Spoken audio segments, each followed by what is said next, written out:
Welcome to the bottom of the rabbit hole. Salute to you for checking in. As always, you are all appreciated. I've got yet another Matrix forecasting update to report, and I have certainly noticed that these announcements keep breaking in bunches. So if you are new here or haven't already, be sure to like, subscribe, and hit the notification bell so you do not miss out on any future Matrix 4 updates. This just in from Deadline.com. The Matrix 4, Sense8, and Empire actor Toby Onwumere joins sequel. The article says, quote, Deadline has learned that Toby Onwumere will be reuniting with Sense8 co-creator Lana Wachowski in the Warner Bros. Village Roadshow sequel, The Matrix 4, which is expected to begin filming in 2020. Onwumere joined the second season of Netflix Sense8 in the role of Morpheus. He also recurred on season 5 of Fox's Empire, end quote.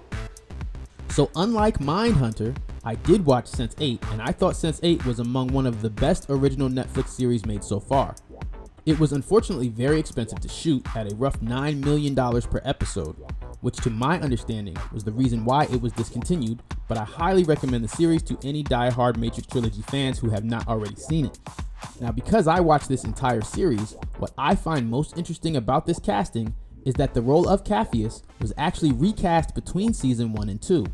I naturally assumed that the reason for this was due to the fact that season 2 featured a lot more nude and sex scenes, but I didn't really look into it any deeper until today when I found the following Inverse.com article that says, quote, this change-up was for the vague reasons of creative differences with Lana Wachowski, which naturally led to speculation because Sense8 has trans showrunners and features a trans character, Nomi, played by a trans actress, Jamie Clayton.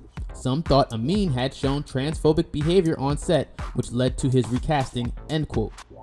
Jamie Clayton herself took to Twitter to clear that rumor up, saying, quote, no, that is an internet rumor, end quote. So shout out to Jamie for stepping up and taking the time to not allow the original actor Emil Amin's name to be dragged through the mud of today's cancel culture. Real talk.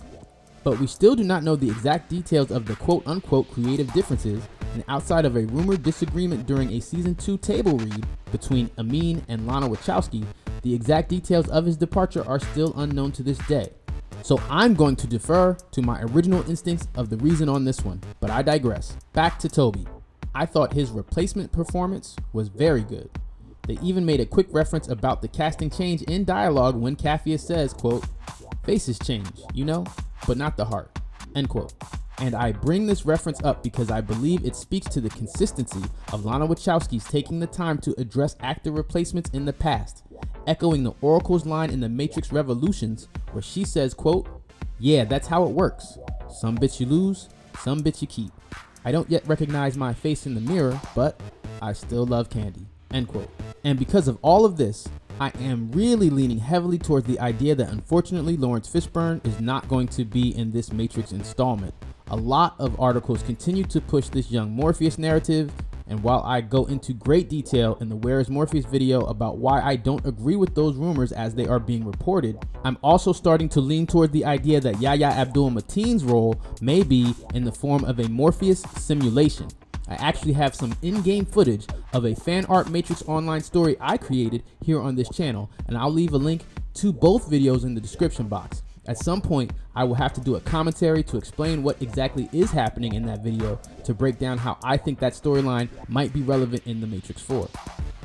In other Matrix 4 news, just to follow up on the last video in regards to shooting locations, I found another local San Francisco article that has piggybacked on the news I just uploaded yesterday. In the sfist.com article, they said, quote, this would not be the first time that Lana Wachowski chose to come to the Bay Area for a shoot. Most recently, she was here for multiple shoots in 2014 and the spring of 2016 for Netflix series Sense8.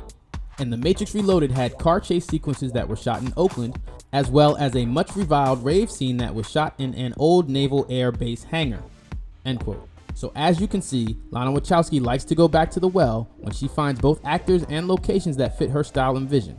If it ain't broke, don't fix it. I'm sure there will be more breaking news, so stay tuned. And remember, as one realizes that one is a dream figure in another person's dream, that is self-awareness.